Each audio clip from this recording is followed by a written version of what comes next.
The High Vibe Nation is live. Welcome to the High Vibe Nation, where we have set out to raise the vibration of every human being on the planet. Your hosts on this journey are Sherry Gideons, Pamela Aubrey, and Christy Jones. So let's join them now in their current interview with a high-vibing individual. Hi, and welcome to the High Vibe Nation, a revolution of love. It's time to live your best life and rise now. Welcome, everyone, to the show. Tonight we have a very special guest, Christopher Rausch. Welcome to the show, Christopher. What's up, ladies? It's a pleasure to be here. Good to see you all. Happy Monday. Yay! So excited to have you here. Happy holiday. Vibe Nation. Let's bring some vibes to these people today. Let's rock their world. Yeah. It's a holiday. Has everybody been holidaying today? Actually, I've been pretty lazy today. Mm-hmm. That's holidaying in my opinion. Yes. Like over 40, I think that's holidaying, right? Yeah. I think it can take many different forms, right? Today I was weeding. That was fun. Really that's a holiday, I meditated in the sun today. There you go. Nice. Yeah. Got a holiday. So obviously, as you know, one of the things that we love to talk about on this show is being high vibe. So our question for you is, what does it mean to you to be high vibe? Wow. Well, first of all, thank you guys for having me here again. I really appreciate it. I know all of you personally, and I just think you guys are awesome, and really I'm proud of what it is that you're doing with this show. So congratulations for that and having me on here. Hopefully I don't break the internet.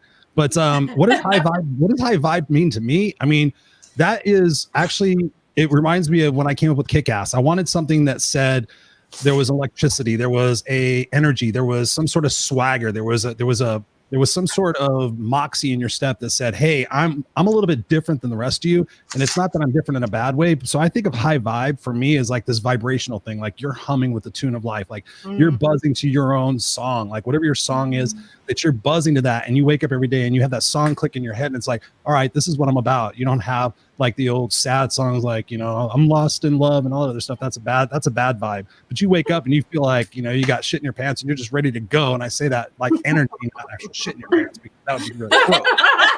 You just have this energy and this swagger and you just wake up and you're on fire. And it's not every day, but you have to tap into that vibration. You have to go search that vibration. So to me, that's what it is. It's like you just have an aura about yourself that says, hey, listen, I'm on my way.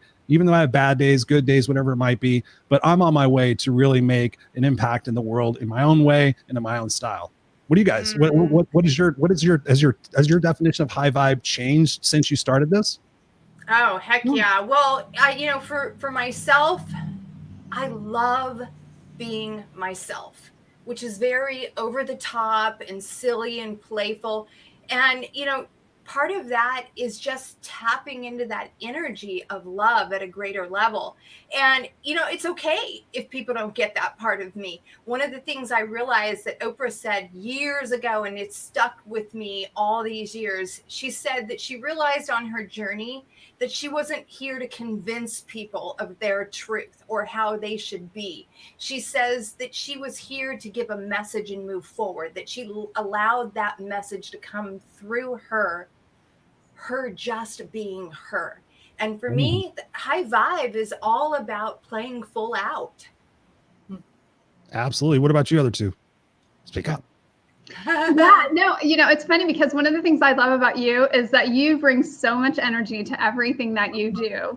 And I just always get that vibe from you that you're just, you're just going, you're just being you and doing your thing. And I have to wonder, was that always the case, or have you learned to be that way? Wow, that's a great question. I have hello, ladies and gentlemen, boys and girls over here in the comment section. Nice to see you, Shane, Cindy, Trisha, Christine, Cindy. Hey, Cindy. So thankful you guys for being here. Honestly, I am that way. I have just been very, very driven in my life, and I've had to learn a lot of lessons in the earlier years. And one of those things was that you just touched on, Sherry, was I was trying to figure out who I was, and I was putting on these different masks for different situations. Okay, these people want me to be, clean Chris, don't swear, don't joke around. This situation, I could be total Chris. This situation, I have to be guy Chris because I'm hanging around a bunch of guys. Mm-hmm. And when I finally figured out just be you, then that energy authentically and congruently just came and hit me. And it's just like, okay, this is me. I'm spun. I talk a lot. It take me 20 minutes to say something that takes 2 seconds, but I get there. And I'm having fun while I'm doing it. So yeah, I mean, it's interesting because some people really enjoy that. They love being around me. And some people are like, man, you're exhausting. So I've had to learn, especially like in my family life, it's like, okay, I'll come off of one of these things and I'll go downstairs and I'll still be in that Chris mode. And everybody's downstairs watching TV and eating something. And they're like, yeah, Mr. Motivator. Okay, just go take a walk. Go get some of that steam off. But yeah, when you're jazzed about what you do in life, you do have that extra energy, I think. Oh, yeah. Absolutely. Yeah. Christopher, I'm wondering, when was that moment that you realized you were just going to be you? Wow. We were just talking about Les Brown just a minute ago. I was the suit and tie speaker. I mean, people can go on my YouTube page. You can see pictures of me wearing a suit and tie, doing my speaking thing, being all clean, no bandana, nothing like that. And it was a time where I was doing that and I was becoming very successful. And I saw my trajectory getting in the speaking world. It wasn't necessarily coaching at the time. I was doing a lot of speaking. And I came off stage one time and I went back into like the green room area and I looked around. It was a big summit, a bunch of speakers, and I almost didn't even want to do it because there were so many speakers and I was afraid it was going to be a pitch and sell. And it kind of was. So I was kind of disgusted about that. But I went backstage and I saw how many of the speakers I saw speak before me were different when they came off. And they were like, I was like, oh, hey, dude, that was a great show. Oh, yeah, no, whatever. I'm like, okay, aren't you that guy that was on stage? And I was like, I told myself, I don't want to be that guy anymore. I said, I don't like being on stage in a suit. I don't like sweating my ass off in front of a bunch of people, feeling uncomfortable when I'd rather have my hat or my bandana on. And it was a cognizant decision to join a mastermind, get around some really like-minded people and figure out who Chris really was and who Chris was going to be. And that was at the advice of most of my mentors in my world at that time, to not do it, to not go out and do the kick-ass thing, to not do the swearing thing. This is before Gary Vaynerchuk and Andy Frisella and all these other people that swore. Like, Chris, you can't swear on LinkedIn. I'm like, right. If someone doesn't like it, they can just uncheck. It's okay. I'm not going to be hurt. It's okay. And that's when I really realized that it's like, okay, all these other people are being drones and robots and they're saying the things that everybody else wants them to say. I'm like, this is life. Just be yourself and you're going to have the right people that are come around you. And yes, are you going to lose some people? Yes, you are. People are going to go, oh, you're crazy. Oh, you're stupid. I don't like this. Okay. I wish you well. Have a great life. Stay in touch. That's all you have to do. And you just keep rocking your vibe. Yeah. And that's the life I lived in the pro bodybuilding industry. I mean, part of the reason I had my very first near-death experience in the 90s was because I was trying to be perfect. I was trying to be what everybody else said I needed to be in order to be liked, loved, and accepted.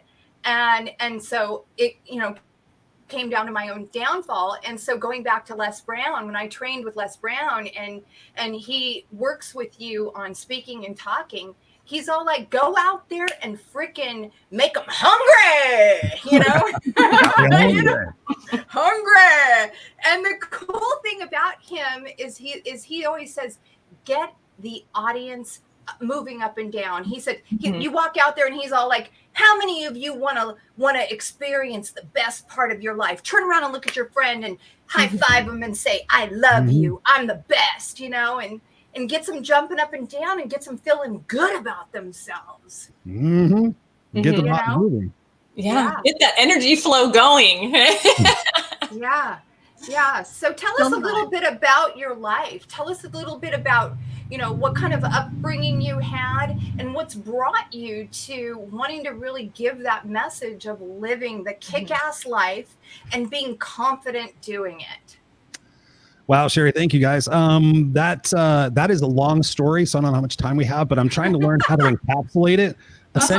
Essentially for the tagline, it is a 7th grade homeless dropout living in the backseat of a station wagon with 18 cats and 2 dogs, goes on a 4-year journey that includes 2 suicide attempts, 1 carjacking, 1 gun to the head because I went and buy a pack of cigarettes from a guy who was black and it was the wrong kind of cigarettes. And that's another story. It was a lot of ups and downs. I grew up with a mother who suffered from various psychiatric disorders, dependencies of alcohol, pills, and men. Never knew my biological father. I found out about him later on and found out he was married with his own family at the time. So I do have brothers and sisters out there somewhere, but I'm not going to disrupt their family.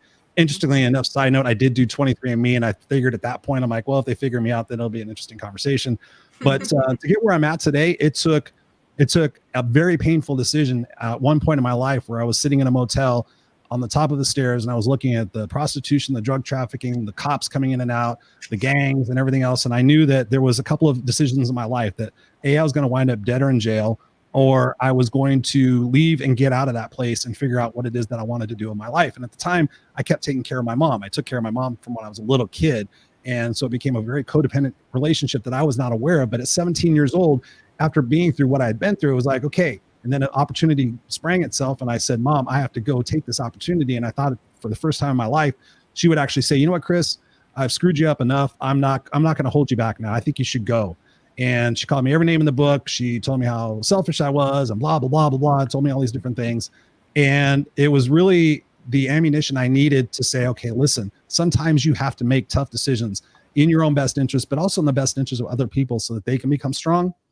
So I made that decision to take that opportunity. And from that opportunity, I met great people who were not like the people I was hanging around, because if you're like the 5 people you're around the most, literally the people I was hanging around were bad news, except for a couple of dudes.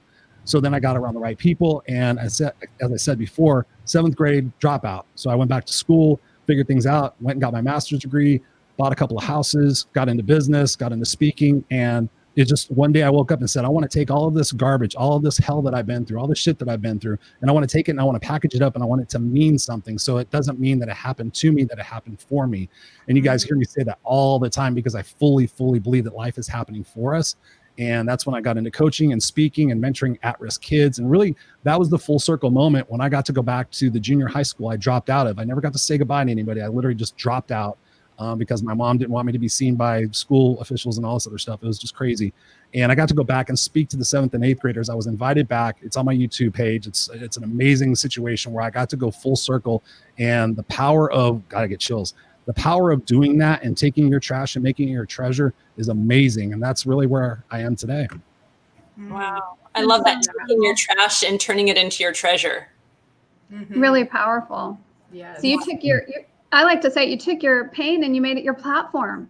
Like you've been able to really reach people who have been in the exact same places as you and help transform their lives. What is that like now? What has that journey been like to, to go from being that person to helping people come out of that place? Pam, I'm going to give you the shortest answer I probably ever have, because that's a magnificent question. Extraordinary. Literally, it's extraordinary. Last week I'm doing these free strategy calls just to help people out in this difficult time. I'm not doing any sales whatsoever. It's absolutely authentic. It's like, go, book us time with me and I can help these people. And I had 3 individuals last week take me up on that offer.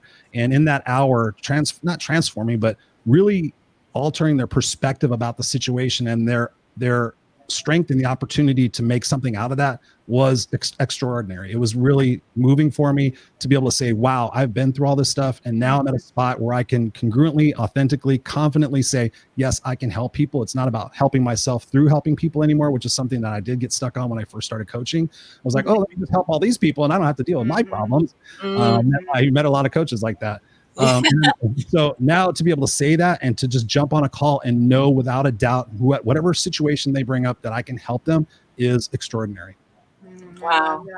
I want to welcome all of the people in our audience right now. Dina, Christy, my tribe, Scott, Dina, Trisha, Demi, Nation, Cindy, Shane, Monet, Angel, Larry. Holiday weekend, right? It's a great holiday weekend. Thank you all for being here, and thank you all for sharing this out. There's such great value. Here.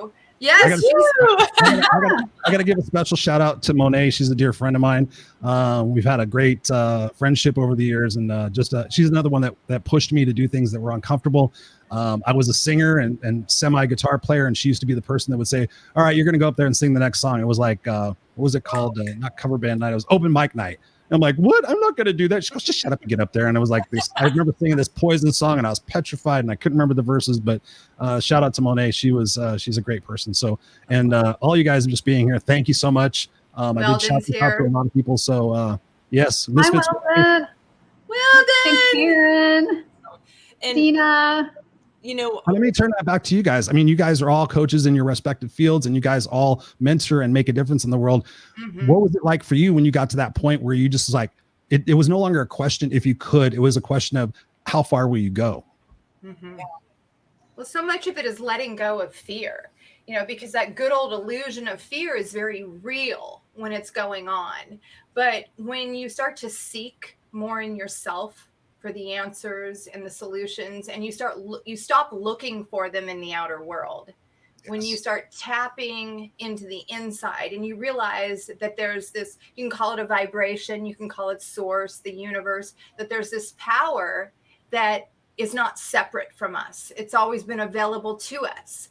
And so we can begin to be differently in a way that we begin to see demonstrating more and more in our outer world. And so for myself, what I realized more and more is a lot what you said is that I had to stop trying to save everyone, because that's where my heart was. You know, my heart was wanting to save everybody. And so I would drain my cup. And as a result of draining my cup, the sickness and the disease would show up in my body, you know, and I'd have had to have my back replaced and, you know, other things that would show up. And so the more and more I began to live in the moment and really make choices in the moment that served me. And at the same time, I stopped giving power to that old stuff, that giving energy to that old stuff. That I decided I was no longer going to allow to own me. Yeah. And so as a result of that, now what I realize is I can meet people right where they're at, but with detachment from the old emotions. And I can serve people right where they're at by helping them align and connect to that joy, that love, that feeling inside of them that feels good. Yeah. Yeah, exactly. You know, it's just so powerful when you see transformation in someone. You know, it's hard to put words to that. I think Joe has a comment for us. I know. Yeah, I did. I wore the red one for him. I had to wear the red one. And I'm like, if Joe's going to be on there, then I'm going to have to wear the red one. Basically, Joe is saying that you have special superpowers in your bandana. So. At first, I thought that said it blocks some of the natural absorption of sauce. And I was like, oh, Joe is awesome. But what about both of you guys? We love him. You know, Joe's awesome. I'll say for me in coaching, one of the things that I think that has been one of my biggest lessons is listening to people. You know, I think that what we can offer when we're able to just show up as ourselves and be good with who we are, not trying to put on any image of you're supposed to be this or you're not supposed to be that. And you're just able to authentically be there and listen to people and hear them and offer that space. So often when someone just has that time, when do people get that time? When they're just heard without any agenda, without a motive. And not often. Yeah, I just think that as coaches, I mean, that's just been one of my best lessons is listen. And people will tell you exactly what they are looking for when you listen to them. Yes. And the best part of that, I've learned, honestly, because I had that same situation. I have ADHD on crack, in case you can't tell. So my attention span is like literally really small. But one of the first classes I took in college was a interpersonal communications class.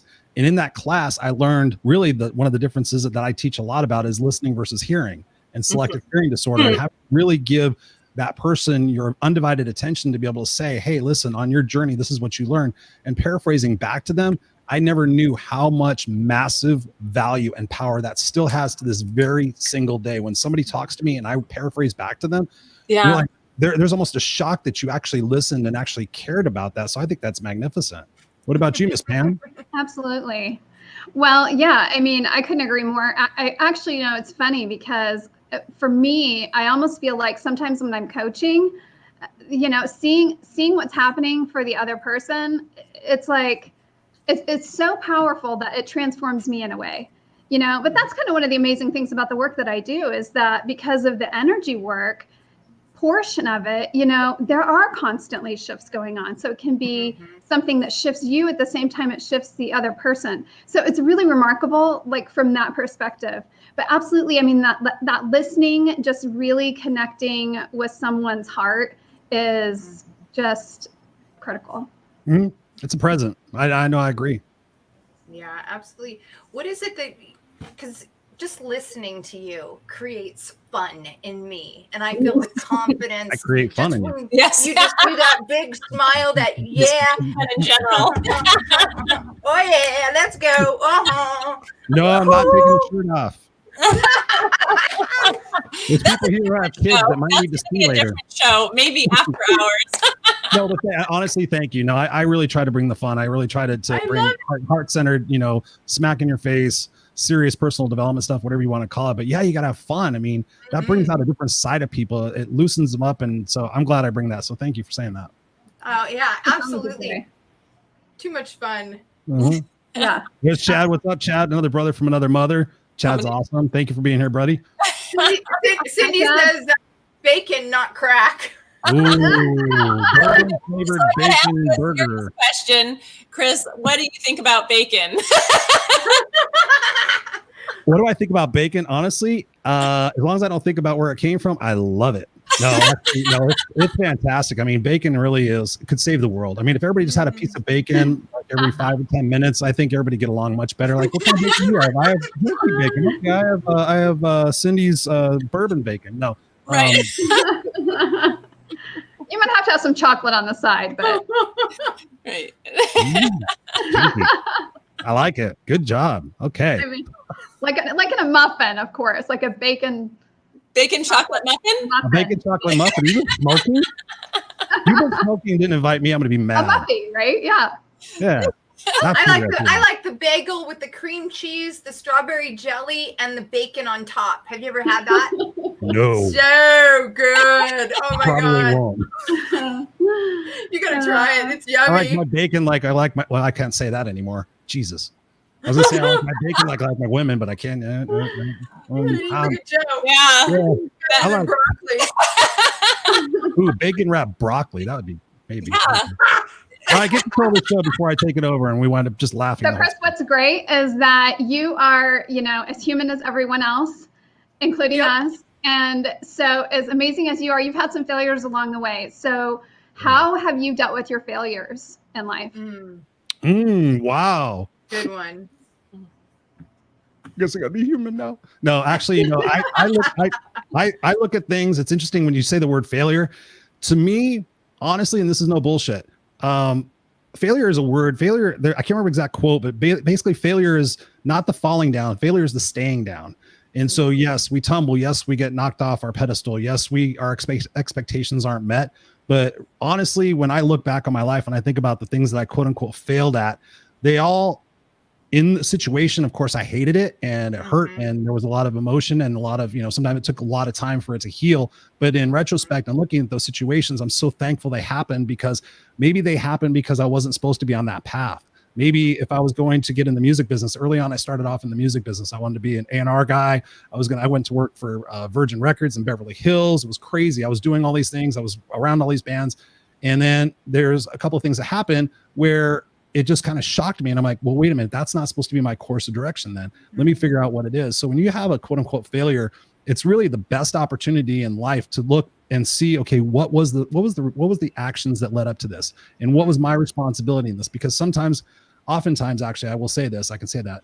Oftentimes we look to the external source, like you were saying earlier, who can I blame for this? And that was my childhood, and that was my parents, and that was my teacher, and that was my religion, and that was my family, and those were my friends, and all that stuff. And now I'm here, wah, wah, wah.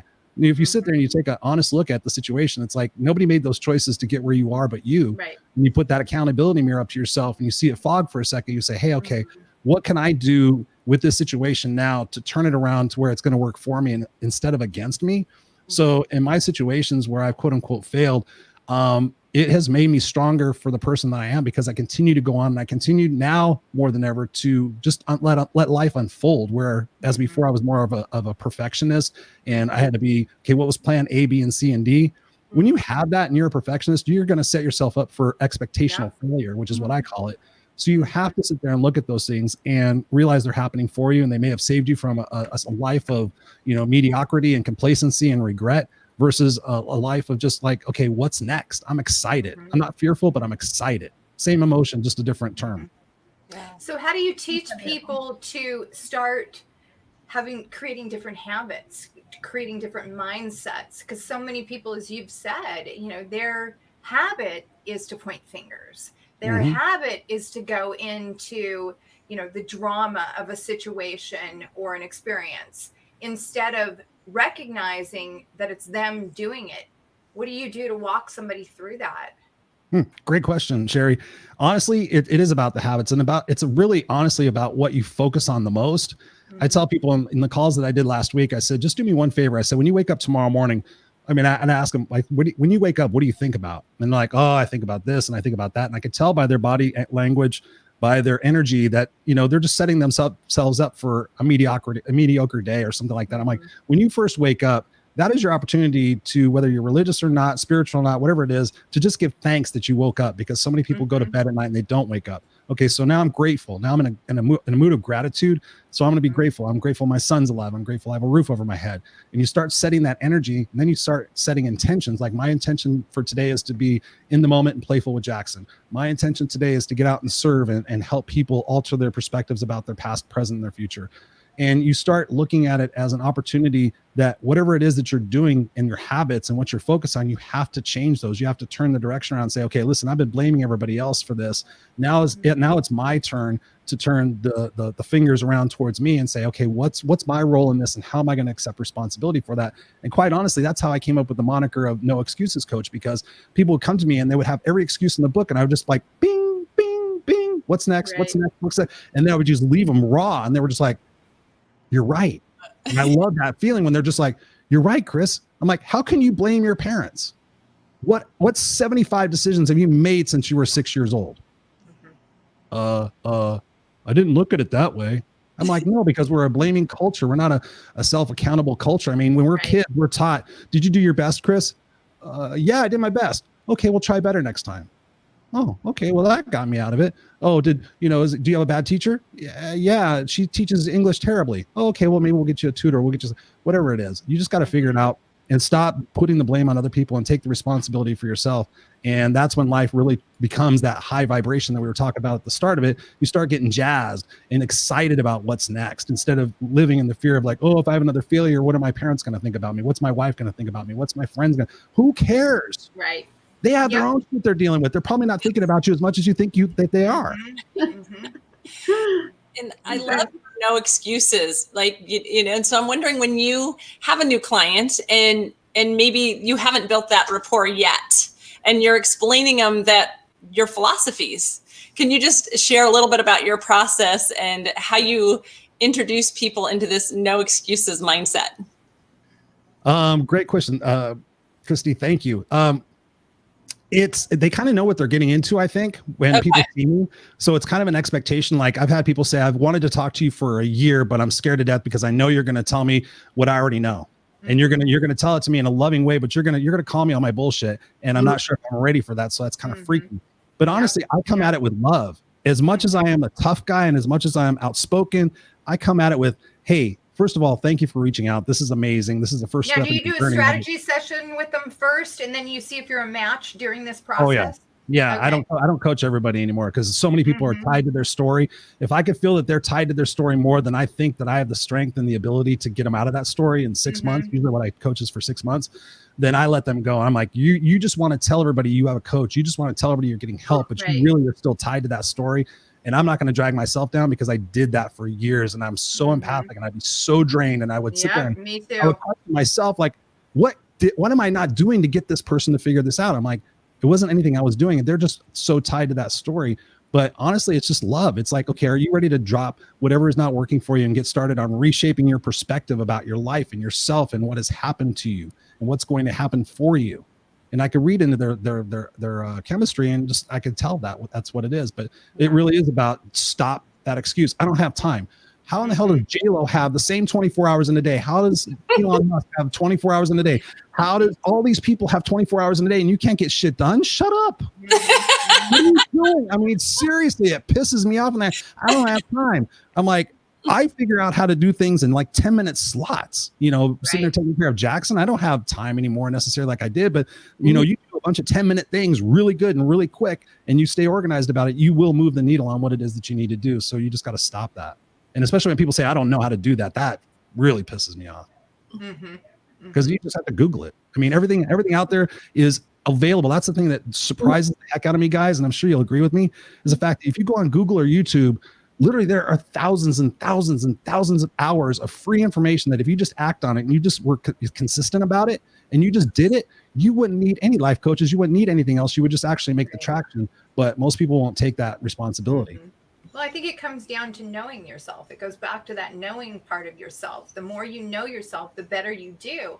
I mean, because for myself, I did a lot of beating up of myself for a lot of years because I, like you said earlier, I was trying so hard to be perfect because I thought the answer was if I was perfect enough, then finally I would be loved and accepted. And we all want to be accepted. We all want to be loved.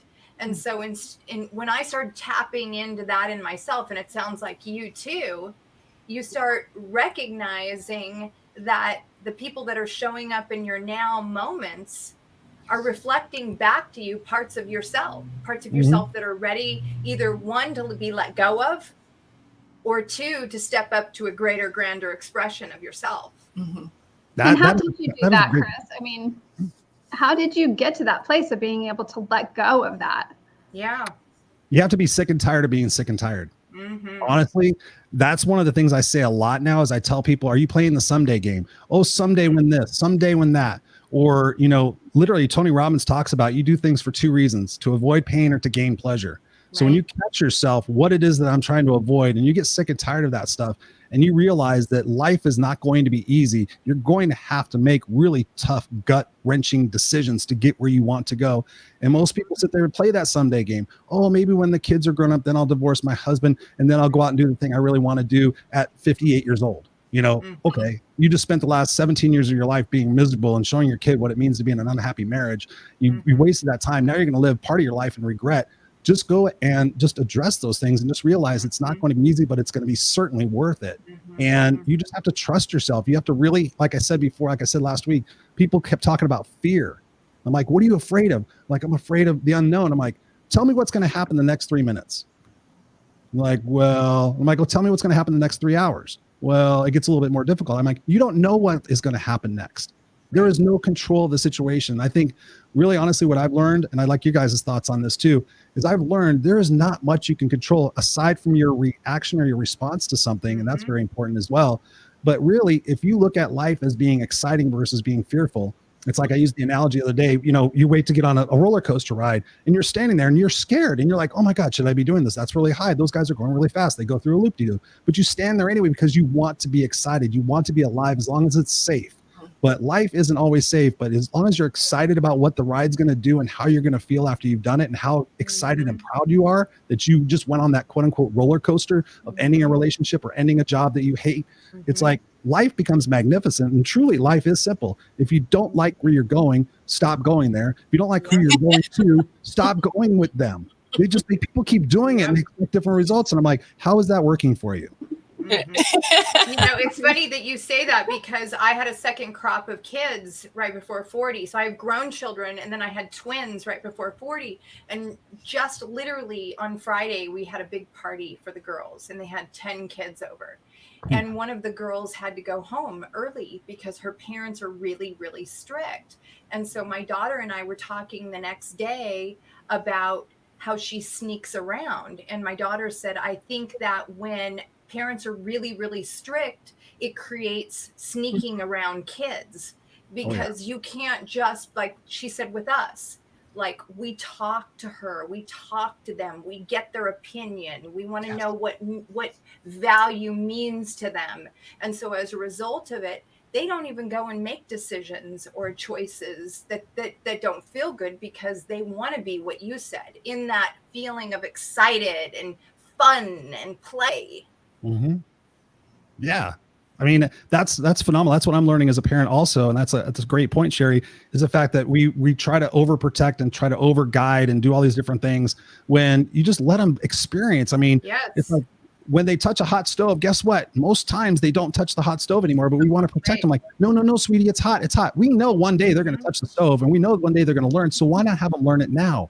You know, I've grown up, I didn't have kids until I was, literally we adopted Jackson when I was 40, 51 now, 48. So very much later in life. And just really kind of thinking about the lessons I wanted to teach him and the type of father I was going to be was the fact that let's see how life is exciting. You know, I can relive my childhood and go through these things and see what's going on. But, you know, ultimately I want to protect him. But at the same time, it's like, just experience it. You're going to frame a reference around it. You're going to have open communication with people. I learned from parents who were really successful. I'm like, what did you do with your kids? And 99% of them said, I talked to them a lot. I told them I loved them a lot, and I listened to what it is they said. And I wasn't that parent that says, do as I say, not as I do. Yeah, right. It's like, you know, just be there with them and be there to hold their hand when they make a mistake. Hey, if you go do that, listen, I'm going to be right here with you. And you can tell me anything. You can talk to me about anything. And those parents have amazing kids. Yeah, and that's what we did with the twins. I mean, that's what we do with the twins all the time. And of course, because I awakened so early, you know, before they were born, so I'm able to share this idea of energy. I'm able to share those deeper truths with them. So when they do make those choices, it's more in a direction that is going to create a life they want, rather than that old thing that you and I went through, the pain and the suffering and the struggle and the challenge. Yeah. Mm-hmm. Absolutely. And I'm curious, don't you think that some of that is really the parents being more concerned about themselves, or maybe their image, how their kids are going to be, you know, seen, or how they turn out, or whatever. And it's really less about what's really going to be best for the kids. Because the reality of life is, as an adult, you're going to fall on your face a lot. And if you don't know how to do that and get back up, it's going to be a heck of a struggle. Yeah. And I think it goes back to what you were saying, Chris, is really, you know, we're not in control of the situation, but we can control how we respond. And I think when parents have that mindset and they have those tools to really be in charge of their own emotional state, it really opens them up to teach their children powerful lessons. You know, being with their children versus reacting to is really important. Yeah. Massive. I wish I would have done that. That was a great comment, but I don't know. I'm not going to say this name right. Burgett. I think it's Burgett. Which one? Gigi. Hi, Gigi. She told me to say hi, Gigi. Right so here. hopefully I got that right. This one right here? Yeah. Gigi, I think. Yeah. Maybe we have to put more trust. Maybe we have to put more trust in the children instead of controlling them. Oh, absolutely. I read a psychological study that says when mom says, hey, Chris, be careful out there. Be careful out there. She's not necessarily doing it for my safety. She's saying basically, if something happens to you, I don't know how I will react to that situation. So if I go out and get busted by a car and I come home in an ambulance, how is she going to react to that? And you have to let people go out there and make those mistakes, quote unquote mistakes and failures and whatever it is, because it builds character, it builds integrity, it builds trust in themselves. Like, hey, I've been knocked down 75 times from my bike and I'm still going. Wow, I must be made of something. I must be a pretty determined, person. As opposed to if I'm protected and I have shoulder pads and knee pads and everything else. I mean, okay, what's going to happen when you go off, like we talk about, the kids that don't even know how to do laundry in their own house and they're 16 years old and they're going to go off to college and they don't know how to have a successful, debate with somebody, not an argument, but they don't know how to do these things because they've been so sheltered and so protected. What are they going to do? They're going to go off in a million different directions, figure out a lot of different things. Their self-confidence is going to be bashed. And then they're going to have to go, get coaching from us and to hopefully fix it. Yeah, try not to be so overprotective. I mean, geez, we were just talking about this the other night. When we were kids, you went out in the morning and you didn't come back until the street light went on. And me and my buddies, we used to ride like 10, 15 miles away from our house. And we used to do all these things and people trusted us. And obviously there's a lot of situations now these days, but we have to be careful about not being overprotective, especially just with ourselves. I mean, like, oh, well, I'm afraid of this. I'm afraid of that. I'm like, what's the worst that's going to happen if you try it? And it's amazing. Nobody asks themselves those questions. It's like, I have a goal sheet that I work with my clients and it's like, okay, what could potentially be the biggest roadblock or obstacles to this situation? And they come out with them. And I said, okay, the next step is what will we do when you identify those, if they do happen? What are going to be the steps? Like, oh, I guess I could do this. I guess I could do this. I'm like, you're not so scared anymore, are you? Because you kind of figured it out. You figured out that just whatever's going to happen, you're going to overcome. That's the thing about life. That's the thing I get excited about is like, when you look back on your life, are you happy? Like we said before about the problems, are you happy those problems happen? Of course, not necessarily, but if they grew you and made you stronger and you finally made a decision that you had to snap, when we talk about that pain versus pleasure, that, getting sick and tired of being sick and tired, once you get to that point, that's when you make the break. My goal in life is to get people to that point before they regret not making that decision earlier by tying their future right now to their end. So we create their legacy, we create their eulogy, and we say, okay, listen, every day when you get up and you set your intentions and you have your gratitude and the needle movers that you have in your life, if they are moving toward that legacy, then get excited about the situations that are going to come. I don't know for me what's going to come next. I really don't. And I'm super excited about it. But I know along the way, I'm going to learn. You know, I may be disappointed. I may be frustrated. My expectations may be distorted. But I know each situation is going to make me stronger. Mm-hmm. I love that you said that, because that's one of the things that I've been able to do with the twins is we really have talked to them about the idea you teach people how to treat you. And so even from the time they were little, I mean, they'd go over to visit some friends, and the friends would like want them to clean their room, or they would want them to do particular things in order to be friends with them. And finally, one of the twins came home, and she's like, I said, "What's the matter?" And she says, "Oh, so-and-so wanted me to clean her room. And when I said no, I wasn't going to clean her room, she sent me home." And I said, "Well, remember what Mom said a long time ago, Hannah. Mom said that you teach people how to treat you. So I'm so proud of you." You know, I told her, I said, "My God," I go, "that's a pretty powerful choice you made to just leave and come home and show her that you weren't going to be controlled, or that your friendship meant that you had to help her clean her room." Mm-hmm. That's a proud parent. Heck yeah, I told her, I said, "Own your power." Own your power, girlfriend. You know? And you know, I think, you know, with boys, it's always interesting because they tend to hurt themselves, you know, and my son has been into electric skateboards for some time now. And after the first bad accident, you know, he's doing 25 miles an hour or whatever, and the board stops and he keeps going. And the next time I see him, he's covered in blood, you know, and I'm freaking out, of course, at this point. But people are asking me afterward, you know, "Are you going to let him still ride that board?" You know, and it's like, he's 17. And would I rather him crash and burn on that than a car or, you know, some other worse thing? Yeah. Yeah, I would. So, and plus, what am I going to do? You know, Right. I'm going to let him grow up. I'm going to let him have those moments so he can figure out, oh, maybe there's some things I should do a little bit differently so I don't keep experiencing this same thing.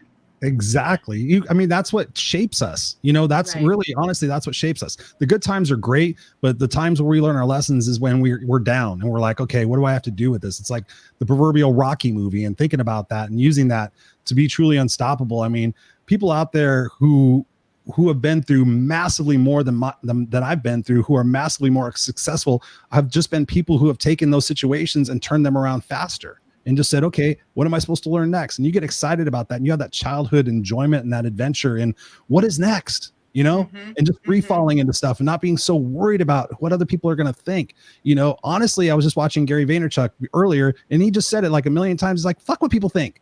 Does it make you happy? Does it make you smile when you do it? Then go do more of that. You know, it's pretty incredible. I saw him being interviewed by somebody the other day on Instagram, and the lady was saying, "Well, why do you have to say fuck every time? Do you like your kids to say fuck? Do your kids say fuck?" And he says, "You know what? I fucking like it. I fucking don't care." You know, and she says, "So what about when your kids go out in the world and everything they're saying is fuck?" And he says, "It's fucking okay." Yep. And she kept getting madder by the minute. Because what he was basically saying to her is, I don't have to mold myself into what you believe I should do or what society says I should do in order to be accepted, in order to be successful. Mm-hmm. Yeah. Absolutely. He did it. How do you think people start to do that?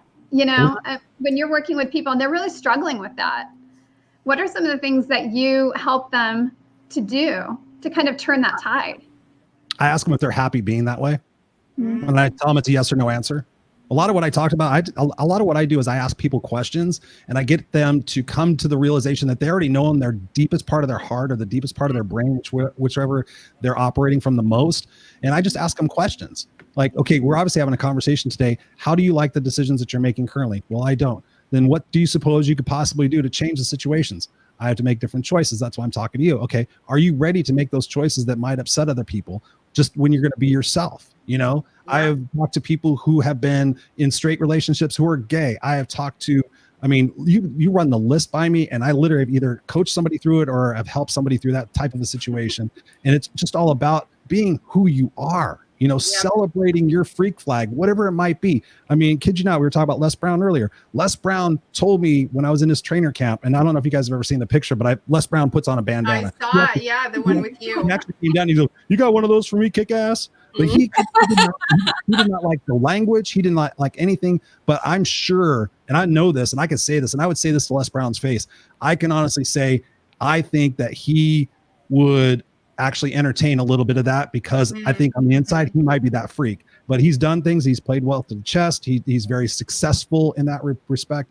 But at the end of the day, I don't want to be successful. I just want to be me. It's hard enough to try to be somebody else in this world and try to come up with the goals and the dreams of what somebody else wants for us. For what? It's idiotic. We're going to be the people that are going to be 75, 80, 90 years old. We're going to live longer, by the way, that are going to have to look back on our life and go, wow. I mean, there's a book, it's called The 5 Regrets of the Dying. There's a thing on it on the internet, but I bought the book and I listened to the audio. The top regret of the dying was that I lived a life that I thought I was supposed to live versus the life I wanted to live. And this is a hospice nurse that sat with people who were dying, and this was their number one complaint, that I did things. My dad wanted me to go in the plumbing business. I went into that. Oh, my parents thought that going into music was stupid. I was a ballerina dancer, but now I'm an attorney, and now I have $100,000 in debt, and I'm miserable. I'm like, so what do we have to do to get you to where you need to be and not worry about all that extraneous stuff, and just wake up every day and you feel great about what it is that you're doing and who you are? You're going to feel like that's going to be weird and awkward for a little while. Yes, you will. But once you just start being you, when I did the bandana thing and I just all of a sudden the kick-ass thing and like, okay, I'm going to swear because I had so many people telling me not to do it. And I'm like, okay, that's you. That's you. I'm just going to go for this because this is who I feel I need to be. And my tribe is coming around me. I know Shane's on here. I know Scott's on here. You guys are on here. Just being has attracted so many awesome people in my life. To all the other people, I just left a 26-year corporate career. To all the other people, I wish them well. I thought I was somebody different. I thought I had a different identity. We could talk about identities. I mean, that's interesting. In that capacity of who it is that you're trying to be, you have to let go of those identities. You have to let go of what people think of you and just be you, and just go into that and have the security and the safety. One last thing I'll leave on that, because I want to make sure I mention it for everybody out there watching. And you guys, if you haven't seen it, go watch Steve Harvey's, the comedian. He has a video called Jump. It's less than 2 minutes. You watch it, and that's what encapsulates a lot of what I've said today, is the fact that you have to jump. It's gonna hurt. You're gonna get scraped up. You're gonna be, oh my God, those people are flying, they're soaring. What's happening to me? Oh my God, I'm free falling. What's gonna happen next? And all of a sudden your parachute opens. And then you start to glide a little bit, like, okay, this is actually pretty fun. I like gliding. This is really neat. Why did I glide before? Oh, because parents, what happens if you crash? You're going to die anyway, so you might as well crash flying. I mean, geez. Don't be so worried about it goes back to what you were saying earlier. It's like we try so hard to control everything and to protect ourselves. And the reality is, you're absolutely right. When we're in that free fall, that's when the magic happens. Sure does. Without a doubt. Yeah. Without a doubt. Wouldn't you guys say that from your perspectives, being successes in your own respective territories and now coming together and doing the High Vibe Nation? Would you guys be here today if you were being somebody who you weren't or aren't? No, because that's the joy in what we're doing. I mean, every day, you know what happens all day long? So you know what happens for me to get in that vibe? I walk into the room and I'm like, I shook a boomy boom boom. I do that all day long. I shook a boomy boom boom. Shook a boomy boom boom. Boom boom boom. I have a playlist. I don't do that, but I listen to music. I swear to God, it creates the funnest, most awesome vibe in me. And my twins, they're like, Mom, you are so crazy. And I'm like, that's your mama. Yeah. Next TikTok.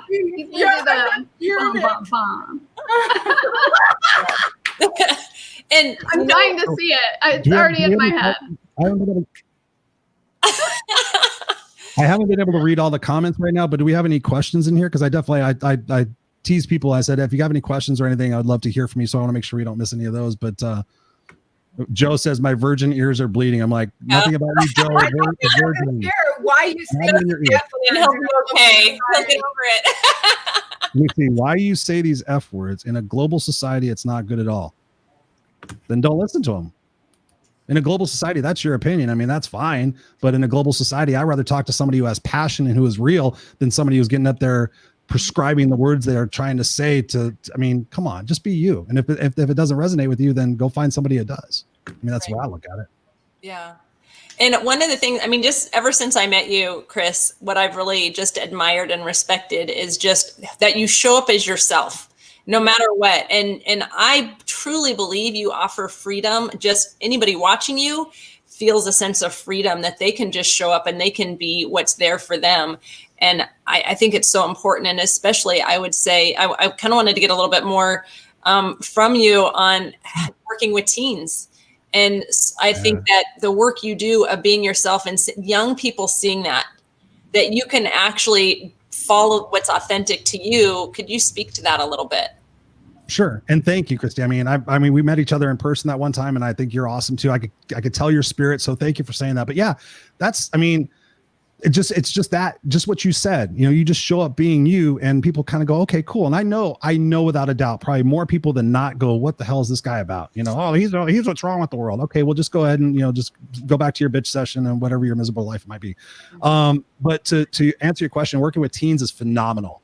It is so great. I work with an organization called Olive Crest, and they are at-risk teens.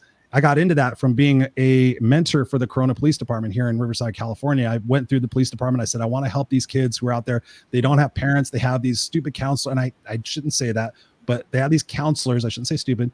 But they have these counselors that don't have the experience. They don't have the in the trenches situations that have been through. They've developed their counseling from books and stuff like that. Right. So to be able to talk to somebody and say, listen, you know, Chris, I've done these things and I've done these things and I'm not proud of them. And I've done some pretty horrible stuff to people and, you know, or, you know, I just want to be a musician. I just want to be this. And my family wants me to be this. Or my friends want me to be that. I'm like, you know, there is, like you said, there's a freedom. And I'm thank you for saying that, Christy. There's a freedom in when you don't have to prepare and think about what it is that you're going to do, because that takes the fun out of life. You know, like when I told you guys, I said, ask me anything. Let's free fall into this. That's what Scott and I do on our Friday Night Lives. That's what I do on Raw and Unscripted, on the Speaking of Part podcast network. I got to make sure I get that right for Shane. It's an amazing network developed to mental health and pain and personal development. But what do I say to these kids? I'm like, listen, you can have two choices in life. You could try to make everybody else happy, or you can make yourself happy. And again, going back to what I said, life is simple. If it makes you excited, then do it.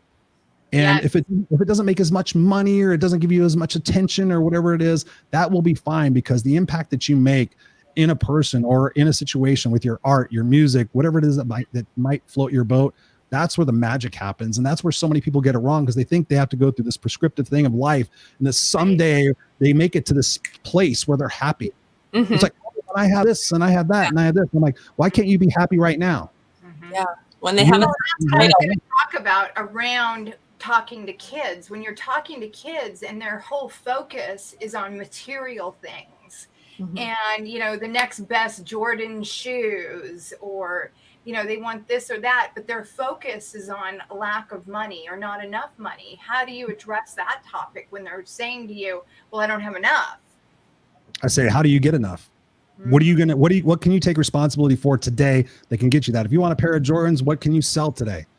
I haven't really thought. I've got my baseball cards, but I really like those. What do you like more, your baseball cards or the Jordans? Yeah.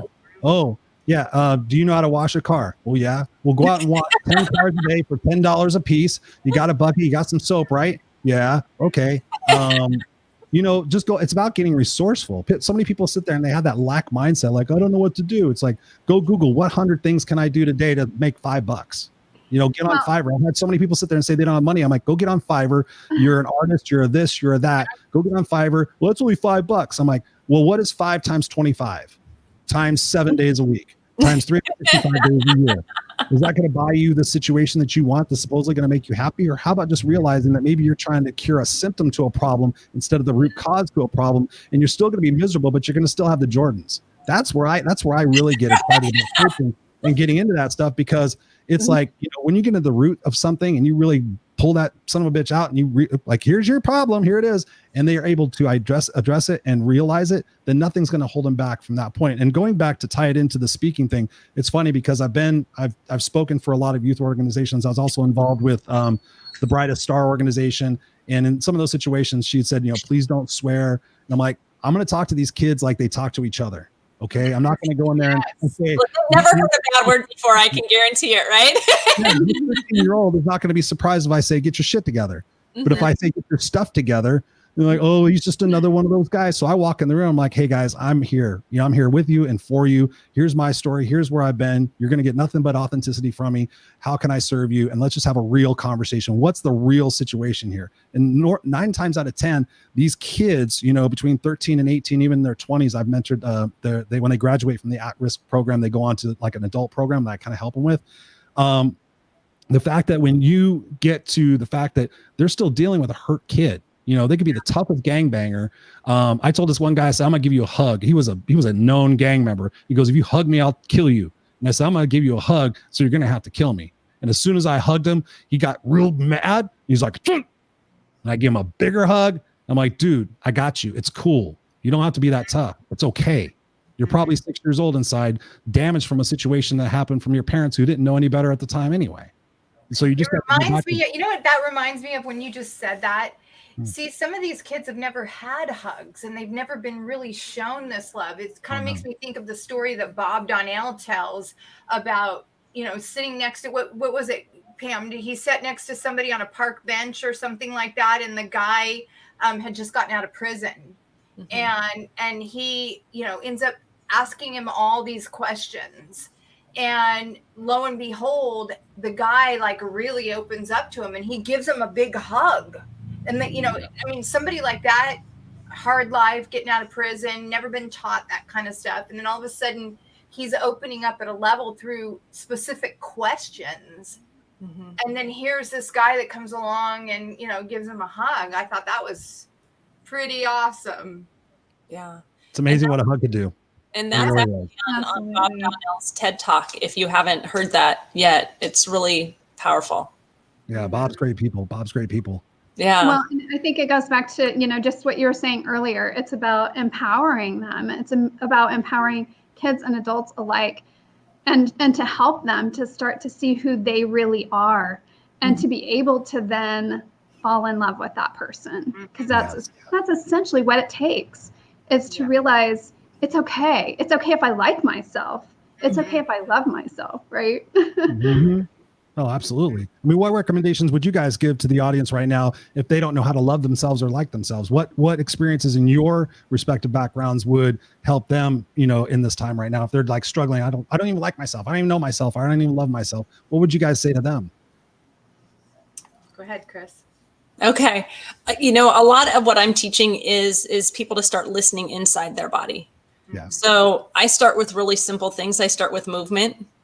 And sometimes when you can just start moving your body, you start feeling good. So that's a really simple place to start. And so if you can just even start feeling like the tension going away, I won't ever start a conversation unless we move first. Because then all of a sudden you've relaxed the body, you're in a place where you can now truly connect with each other. And so, I start with those simple steps to find out what's there, but movement to me is just one of the most powerful things, because when you move your body, you change the energy in your body, right? And all that tightness and all that stress leaves the body, and it allows for true connection and authentic conversation. That is beautiful. And I know you for that too. So keep that shit up. I will. Well, and I'm a heart math practitioner. So one of the things I love to do very first with people is to help them get that brain-heart coherence right away. And a lot of times when you're in that space, it's very easy just to even think the word love. And when you do that, it's incredible, the transformation that you'll feel very, very quickly. And so practicing that over and over will just help people move into the space of that feeling. And it doesn't feel as threatening as I love myself. Yeah. But that's essentially what the feeling, the experience that you're creating within your body, and then it's changing your neurology. So, that is just a quick, easy, powerful way, and you can do that in a few minutes. to change your state, but then to also start to reprogram yourself. And they're so focused because they're using the little monitor, right? Yep. You can use the monitor. Absolutely. Okay. Yeah. I mean, for some people that's helpful. And for some people, they prefer not to always use it because it can be a little distracting. So everyone's different. Yeah. But you absolutely can. Yeah. And they're literally getting to see the connection of their heart and their brain together, which is so fun. Exactly. Yeah. Yeah, and it leads me back to that whole conversation we were having about Les Brown earlier. I mean, that's one of the biggest things that he taught me when I was first learning with him back in the early 2000s. One of the things he said is, what can you do to ignite that feeling, a strong feeling inside? And so that's why he comes out on the stage and he connects people with, greatness is within you. And, I'm hungry, or, he'll say, turn around and look at your partner. And so I do that a lot with my clients and the people that I work with too. I'll get them very much like what Christy is saying, moving, doing something that connects them. And it takes me back to something you said earlier too about, floating your cork. Abraham says the same thing. Whatever it takes to get you to connect to a higher vibe feeling, do that. Even if it takes you milking an old happy experience. Like we used to go to Tahoe every summer, and we'd go to this place called Zephyr Cove, and you can walk out on the Tahoe Lake, and it was clear, crystal clear. You could drink the water, and the sun was beating down on your skin, and I could feel the warmth all over my skin, and just this smile, this big huge smile would come over my face, and I would just be like, that feeling. Yeah. And, I think a lot of it goes is that when people start realizing what they're telling themselves, the feelings they're creating with that, we talk a lot about the feeling of a thing is a thing itself. And so when we uncover what somebody's feeling is and we see what's there, then there's that opportunity to shift it. Like you'll say, well, how's that working for you? And you help them become aware, and then there's opportunity to shift it. Paramount. Well, so Chris, how do people learn more about what you do, and how can they find you, connect with you, all that good stuff? We just keep talking for another 2 hours. I know. That's how they get. No, I guess we have to wrap up. Really, I was just starting to get started. That time. I was just getting fired up. I know. We're used to the longer ones. No, honestly, guys, it's been a pleasure being here with you guys and sharing the screen, sharing the mic, and having people show up and making that impact. So thank you guys for having me here. The simplest place to get a hold of me is just ChristopherRausch.com. You just go to Christopher Rausch, RAUSCH. Go to ChristopherRausch.com. My social media is there, YouTube, Facebook, all that good stuff. And then just connect with me. I just would love to connect with you guys. But just, ultimately, you have to ask yourself, really some important questions in your life. And then one of those questions we've said here before is, how is that working for you? Have those honest conversations with yourself, and don't look to your friends to necessarily always give you the truth, because friends aren't always going to give you the truth. You have to look within inside and say, what's my truth? Not what anybody else thinks, not what anybody else cares. And just fly your freak flag. Just go with it. Just do your Zumba, do whatever it might be that shakes your bonbon. Get into that spirit, get into that soul. I mean, so many people need your whatever your freak is. Somebody needs that. And the more people we have in this world who are happy doing what it is that they want to do, not what they have to do, but what they want to do, the happier this world's going to be. And that's been my goal, is just to try to get everybody just to realize, stop worrying about what everybody else is doing. Half of that stuff isn't even controllable by any measure of standards. That's why I stopped watching politics. That's why I stopped following the news. I realize I have the impact I can make is with my choices and the people that are in my circle of influence. I can't worry about changing government. I can't worry about all other stuff and all the, the locusts are coming, whatever. I'll spray them, fuck whatever. There's another thing coming, Chris. Well, guess what? There's going to be a million more. Get used to it. We're not going to get rid of all the bugs. We're not going to get rid of all the pandemics. We're not going to get rid of all the natural disasters. We're not going to get rid of stupid people in public office. That's going to continue for a while. So it's just your choice of how you choose to respond to it, and use it as your leverage and your strength to get you to where you want to be and deserve to be. That's the key to life. That's about being unstoppable. Yeah. Heck yeah. Heck Absolutely. Yeah. That- And even when you just say unstoppable, like that just feels so good. Right? Doesn't it? This That's why feels I say it. right? It's like the only person that's stoppable is the person you are. Mhm. Like, oh, I stopped. Well, why? Well, start going again. Well, I would take some decisions. Well, then make them. Mm-hmm. Yeah. You got all the time in the world. Go make those 3 decisions. Go. I call them needle movers. You have a needle mover that you do every day. 2 to 3 needle movers, and you start doing those things, and you start getting that reinforcement. You start feeling that energy, and it starts building momentum. And that truly is unstoppable. It's like, all right, you know what? Whatever's going to happen, I know. Sorry, God forbid, I've already been through enough of my life, but I'm not stupid to think that I'm not going to go through more stuff, whether it's my health as I get older, my family, whatever it is. But I know that whatever it is, that I'm going to hit it head on, and I'm going to try to find the reason out of it and the strength out of it to continue to move on and continue to help. Otherwise, what am I going to do? I'm going to curl up in a ball and wait one day to die. I mean, that's a miserable existence. That's a miserable You're existence. basically already dead, so why bother? Your vibrational reader meter, because I want to turn the dial up. I want that antenna to be turned up so that I'm attracting, like you said, I'm attracting more of this sugar boomy boom boom. You need to do a TikTok video on that. I If you're don't know. not It's doing cute that, when Chris does it. what? I'm gonna twerk. You want me to twerk? I'll twerk. I don't care. I have no problem. I had somebody threaten me. One time they said, they're like, Chris, why don't you wear a pink bandana? Are you too manly to wear a pink bandana? I said, I'm not too manly to wear any pink, and I'll still If you kick you. send me a pink bandana, I'll wear it. I have all the colors in the world. When I did my live events, once people graduated, they didn't get a stupid piece of paper. I mean, paper's not stupid, but I gave them a bandana, brand new bandana. We learned how to fold it.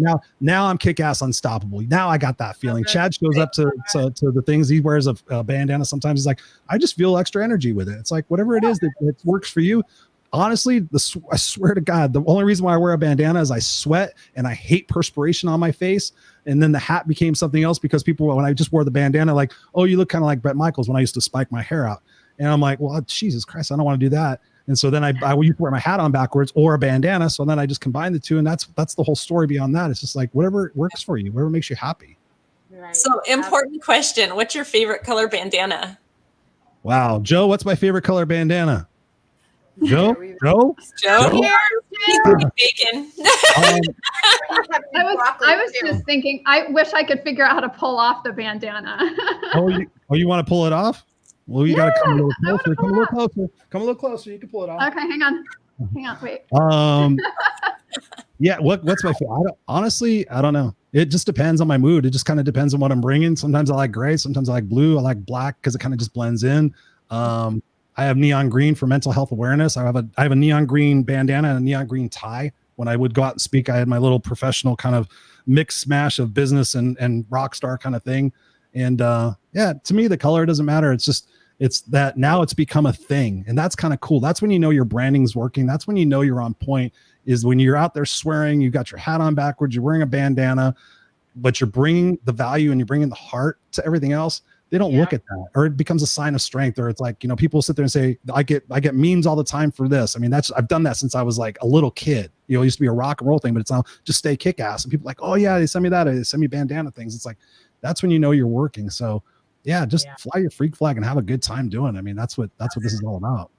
Love it. Well, thank you so much, Christopher. We love you so dearly. I mean, we're so grateful that you're in our family, that we are in each other's circle of influence. And thank you so much. Thank you, all of our guests. We're so grateful for each and every one of you being here with us tonight. Thank you all who have shared this out. That means the world to us. Yes. You can find us. We appreciate you. Yes, we appreciate each and every one of you. You can find us at www.thehighvibenation if you want to book yourself as a guest.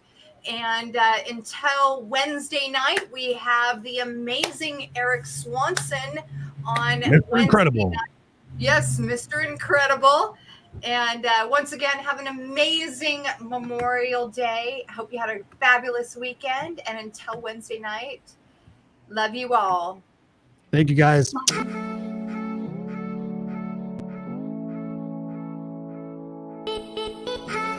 From everybody here at the High Vibe Nation, we want to say thank you for choosing to raise your vibration. And of course, please like, share, and subscribe. If you need to find us on the web, check us out at www.thehighvibenation.com. Looking forward to seeing you on the next episode, and keep high vibing.